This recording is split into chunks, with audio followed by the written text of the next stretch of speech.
किया, हे गुरुदेव, सन्यासी महात्मा, तपस्वी महात्मा के वजह से किसी को दुख हो, ये बहुत बहुत निंदनीय काम है। इसीलिए कहा गया है, सरवर तरवर संत जन 14 वर्षे में तीनों धारी दे परमार्थ के कारण। तो सजना, उस ऋषि ने गुरु महाराज से प्रार्थना किया, हे गुरु महाराज, मेरे वजह से ये शैल पर्वत दुखी है, इनको आप आशीर्वाद दीजिए जिससे कि इसका परिवार इनको प्राप्त हो जाए, अपने परिवार में रहने लग जाए। तब गुरुदेव महाराज ने कहा, क्योंकि ऐसा कोई दुनिया में देव नहीं है, ऐसा कोई तीर्थ नहीं है जो गुरु महाराज के चरणों से अलग रह सके। गुरु महाराज ने आदेश दिया देवनगरी उत्तराखंड को कि गुरु महाराज के चरणों में 68 तीर्थ, नदियां, तालाब, तीर्थ सब गुरु महाराज के चरणों में होते हैं। तो ये गुरु महाराज के चरण इस धरती पर है, राजस्थान की धरती, जोधपुर नगर की धरती पर है। तो ये शैल यहाँ विराजमान है, तो शैल के साथ 68 तीर्थ यहाँ आने चाहिए। गुरु महाराज ने आदेश दिया तो वो 68 तीर्थ वहां जोधपुर में गुरु महाराज के चरणों में प्रकट हो गए, प्रकट हो गए। वो महीना कौन था? ईदक मास था। कौन था? ईदक मास। और आशीर्वाद दिया कि हमेशा 12 महीना होते हैं एक साल के अंदर, लेकिन इन तीर्थों के लिए या 68 तीर्थों को आने के लिए हर 3 साल में, एक वर्ष में 1 महीना बढ़ेगा। जिस महीने साल में महीना बढ़ेगा, उस महीने में यहाँ 68 तीर्थ जोधपुर की धरती पर प्रकट होंगे। गंगा, यमुना, कावेरी, नर्मदा, कृष्णा सभी जोधपुर की धरा भोगी शैल पर्वत पर उपस्थित होंगे। और इस पर्वत की जो परिक्रमा करेगा, मन शुद्ध मन से, पवित्र मन से, पवित्र तन से और तीर्थों में नहाएगा, तो वो हमारे रातानाडा गजानन जी महाराज के यहाँ से ये भोगी शैल परिक्रमा प्रारंभ होती है। और श्याम मनोहर स्वपास्ती पहुंचती है। और उसके बाद वडली भैरवनाथ, कदम कंडी होते हुए वडली भैरवनाथ पहुंचती है। उसके उपरांत हमारे वैद्यनाथ मंडलनाथ होती हुई बैरी गंगा पहुंचती है। बैरी गंगा के अंदर जो हरिद्वार में गंगा है और वृंदावन में जमुना जी है, वही यहाँ उपस्थित है। जो व्यक्ति यह गंगा जी में स्नान करता है, उसको 68 तीर्थों का पुण्य प्राप्त होता है। वही हरिद्वार गंगा, मथुरा वृंदावन की जमुना जी, पुष्कर राज जी तीर्थ, वो सभी यहाँ प्रकट होते हैं। इसी के बीच में कल हमारे ये भक्त जीवराज रानीवाला वाड़े, इन्होंने बोला, गुरुदेव मैं पुष्कर राज जाना चाहता हूँ सुबह। मैंने कहा किस लिए जाना चाहते हो?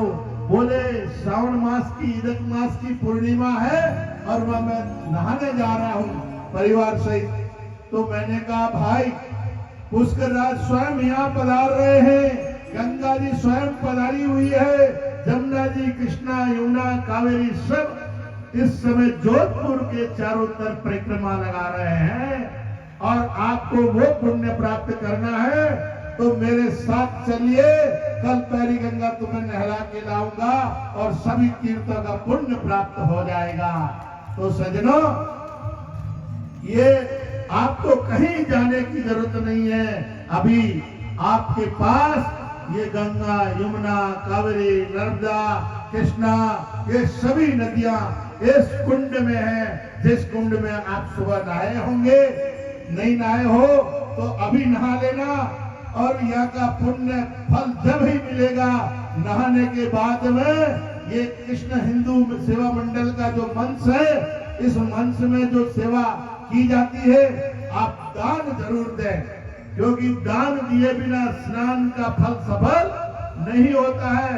मैं ये नहीं कहता 1000 दीजिए, 1 रुपया दीजिए, 2 रुपया दीजिए, 5 रुपया दीजिए, 10 दीजिए, 50 दीजिए, 100 दीजिए, जैसी तुम्हारी श्रद्धा है, जैसा तुम्हारे पास भगवान ने दिया है। तो धन पवित्र करने का ये एक सुंदर मौका है, 3 साल में एक बार मिलता है, अन्य ऐसा नहीं मिलता है। तो सज्जनों, पुण्य जब ही आपकी यात्रा सफल होती है कि ये बैरी गंगा वही गंगा है जो हरिद्वार वाली, यहाँ बैरी के साथ साथ में एक गैरा भी है, देखा आपने? ओहो, मेरे को तो ध्यान ही नहीं है प्रभु जी, क्योंकि कोरोना आ गया था बीच में।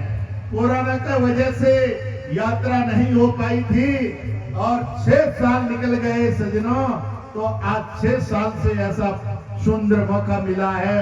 बहुत बहुत आप सौभाग्यशाली है कि आपको ऐसी सेवा मिली। और कृष्ण हिंदू सेवा मंडल हमेशा तत्पर रहता है। ये अनाथ लाशें जो होती है, जिनका कोई परिवार नहीं होता है, जिनका कोई धनी धोरी नहीं होता है, जो लावारिश होते हैं, उनके सनातन संस्कृति के अनुसार सेवा करता है और उनके संस्कार करता है और गौ सेवा भी करता है। अनाथ लावारिश जो रोडों पे पन्नी कागज खाती है, उनकी भी सेवा करता है और कई तरह के सेवा कल्प है। और देख रहे हो जिस छाया में आप विराजमान हो, ये हिंदू सेवा मंडल जो है कृष्ण सेवा, ये कौन है? ये हम ही हैं, ये कोई दूसरा नहीं है। हम ही कृष्ण हिंदू सेवा मंडल है। ये छाया में भी लगता है, यहाँ ये बिजू आवाज सुन रहे इसमें भी लगता है, और यहाँ ये बांधने खोलने वाले कर्मचारी है, उनका भी देना पड़ता है। तो बहुत खर्चा है, इसीलिए ये खर्चा हमें और आप सबको ही वहन करना है। हमारी सेवा जब ही सफल होगी, जब ही यात्रा का लाभ होगा कि हम अपना धन जो है वो इस मंच पर हमारे जो संचालक महोदय बैठे हैं, इनके पास आप ये जो देंगे, ये सारा का सारा कृष्ण हिंदू सेवा मंडल के इस आपकी व्यवस्था में ही लगेगा। तो इसीलिए मैं अनुरोध करता हूं सभी से, आप पीछे मत रहिए। आपके पास 1 रुपया है तो 1 रुपया लेके आइए मंच पर, तभी आपको एक सन्यासी की बात सुनने का सौभाग्य और फल मिलेगा। केवल कान में सुन के निकालिए मत। इसीलिए आप सेवा करते रहिए, 1 रुपये से भी सेवा करिए, कोई संकोच मत करिए, क्योंकि ये सेवा ही धर्म है। क्योंकि कहा गया धर्म चाहिए तो क्या क्या करे? धन चाहिए तो धर्म करो, मुक्ति नाम से हो। अगर आप धनवान बनना चाहते हो, श्रीमान बनना चाहते हो, तो आपके जेब में 1 रुपया है, वो 1 रुपया भी समर्पित कर दीजिएगा ये श्री कृष्ण हिंदू सेवा मंडल में। ये आपका धन पवित्र हो जाएगा। संकोच मत करिए, आप निसंकोच आकर करिए। और अगर संकोच आता हो तो एक झोली भेजिए, सब आगे जाइए, एक झोली भेजिए और उस बैठे बैठे झोली में डाल दीजिए। हमारे ये सज्जन आ रहे हैं और उधर से आगे जाओ, बैठे हैं तो थके हुए हैं मेरी माता बहने, वो झोली लेके जाइए और जो भी आप देंगे वो आपका धन पवित्र होगा, मन पवित्र होगा। और आप यहाँ गो सेवा भी होती है और इसलिए आपका यात्रा सफल हो जाएगी सज्जनों। इसीलिए निसंकोच आप धन चाहिए तो धर्म करो, धन चाहिए तो धर्म करो। चिड़ी चौंच भर ले गई नदी ने घटियो नीर, चिड़ी चौंच भर ले गई नदी ने घटियो नीर। धर्म की हो धन न घटे, कह गए दास कबीर। इसीलिए आप धनवान बनना चाहते हो तो धन को त्याग करिए, यह त्याग करने का मौका है। क्योंकि जिसको त्याग करते हैं उन्हीं को मिलता है, जिन्होंने त्याग नहीं किया उनका कोई सम्मान नहीं करता है।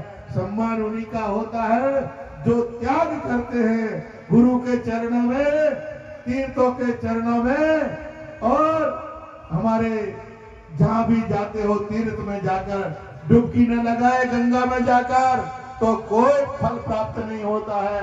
तो यही डुबकी है आपकी, इसीलिए आप बेफिक्र होकर करिएगा सेवा।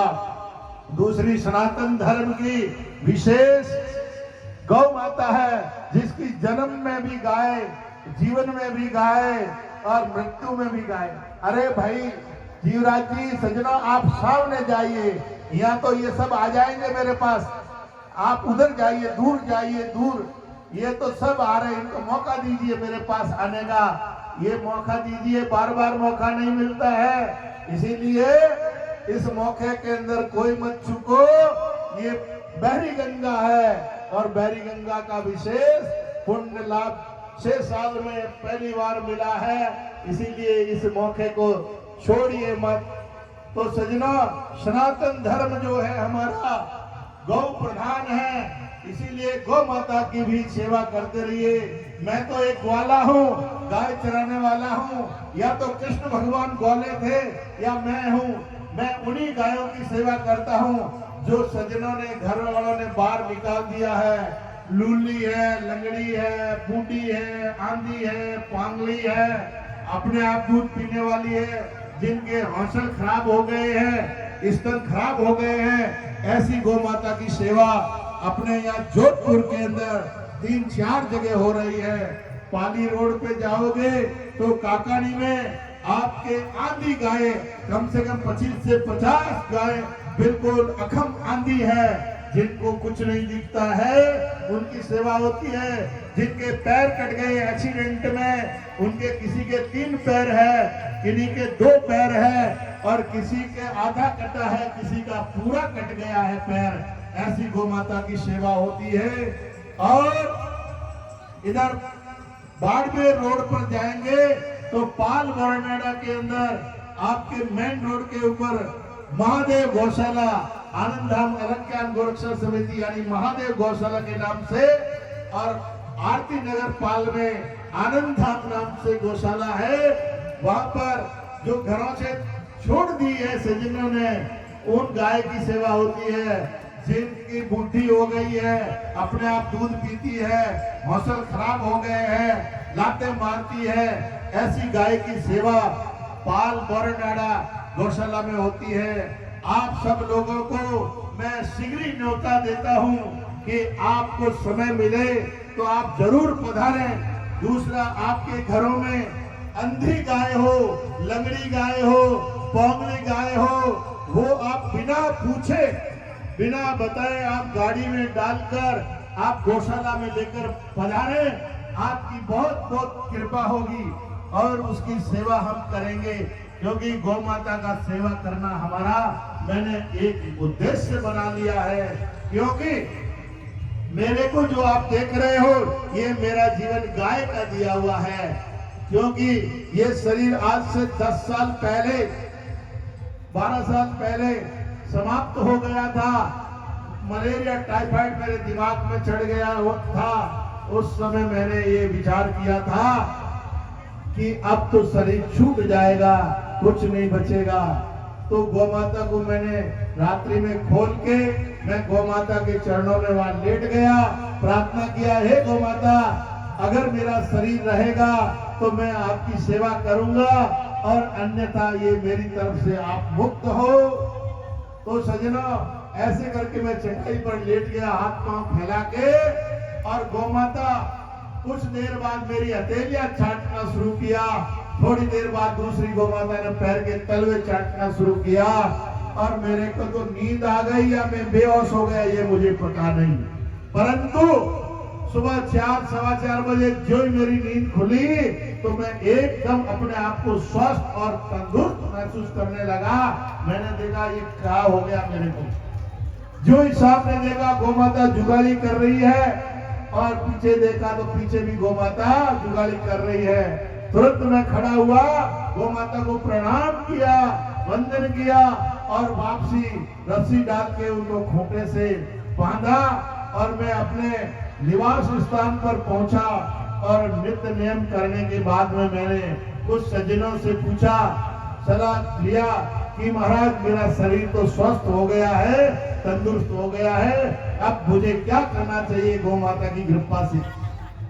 तब कुछ सज्जनों ने मुझे सलाह दिया, महापुरुषों ने सलाह दिया कि महाराज ये तो आपको गौ माता ने बचाया है, ये शेष जीवन गौ माता का होना चाहिए।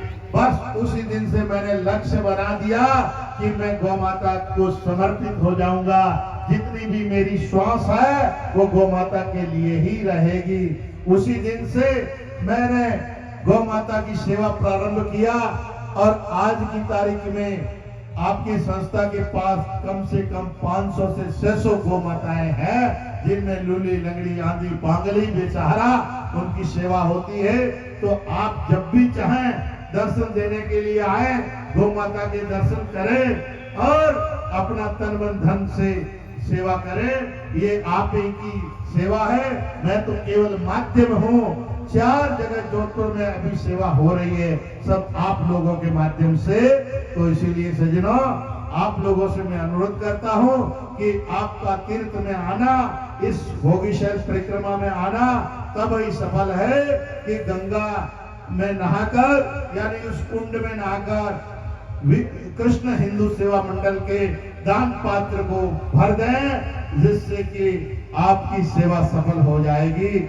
और ज्यादा क्या कहूं, आप सब समझदार हैं। और फिर से मैं श्री कृष्ण हिंदू सेवा मंडल को तहे दिल से आशीर्वाद और सभी इस टीम को बहुत बहुत धन्यवाद।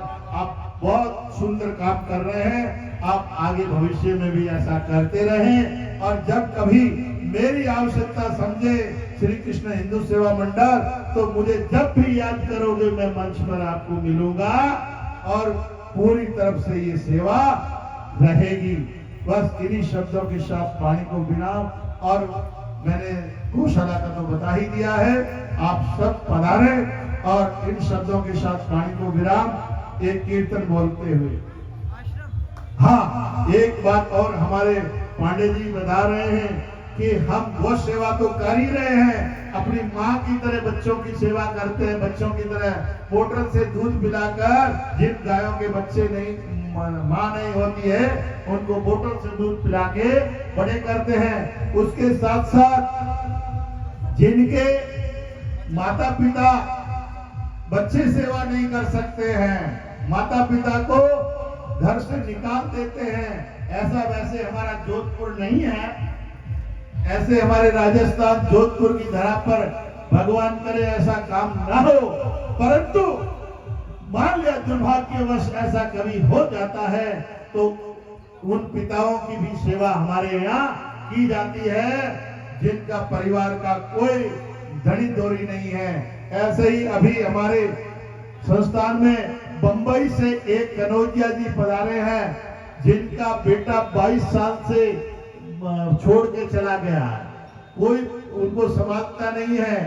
तो उन्होंने मेरे को फोन किया, कोई नेट पे नंबर निकाल के, बोले गुरुदेव मेरा कोई नहीं है सहारा, मैं शेष जीवन आपके चरणों में जीना चाहता हूँ। तो मैंने कहा बेफिक्र होके आइए, आप हमारे पिता के समान 80 वर्ष 75 वर्ष के हैं। तो इसीलिए ऐसा कोई सज्जन हो तो भले आप पधारे, उनकी भी सेवा तन मन धन से पिता की तरह होंगे। और आप सभी का आशीर्वाद बना रहे, गौ माता की सेवा होती रहे, सनातन धर्म का प्रचार होता रहे और कृष्ण हिंदू सेवा मंडल का ध्वज हमेशा ऊंचा रहे और सभी कार्यकर्ता स्वस्थ रहे, दीर्घायु रहे और खूब चेहरा खिला हुआ रहे। आशीर्वाद आशीर्वाद। सर्वे भवन्तु सुखिनः, सर्वे सन्तु निरामया, सर्वे भद्राणि पश्यन्तु मा कश्चित् दुःखभाग् भवेत्। हरि ओम तत्सत् तत्सत्।